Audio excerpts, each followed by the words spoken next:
In here, third floor. Violin music echoes down the stairwell, sounding frail and out of place. I recognize that tune, although it is being played very badly.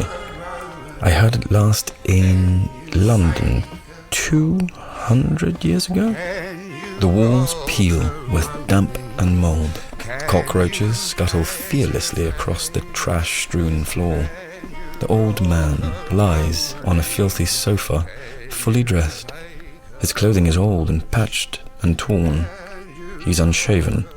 Under his chin he has a violin, cracked and battered, which he's playing with a bow. This seems neither comfortable nor easy for him. You fake a Bosch. Yes, I can pat a Romany, Harry, can you? Huh? Oh, I didn't hear nobody come in. Can I pat a Romany? Not so good. But I can fake a Bosch. It means to play the fiddle. I'm not a real Romany. Used to play the restaurants and clubs when I was younger. Scarf round my head. You pick up stuff.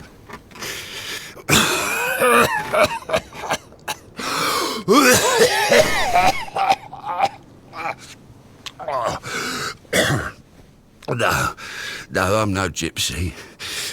I'm a Yid. An old London Jew dying lonely in New York, you know? Yes, I know who you are, Harry. Do you know who I am?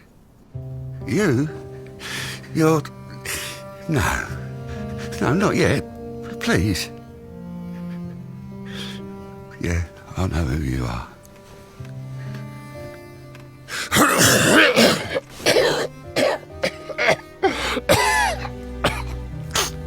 Oh, excuse me. Something I've got to say. Always used to wonder if I would, but, you know, what a hey. Shema Yisrael. Adonai Eloheinu. Adonai Ehod. Hear, O Israel, the Lord our God, the Lord is one. The body lies, grey and shrunken, upon the sofa. I look so empty. I look so old. Harry stands by my sister and myself, staring at it. It's good that I said the Shema. My old man always said it guaranteed you a place in heaven, if you believe in heaven. So, I'm dead. Now what? Now's when you find out, Harry.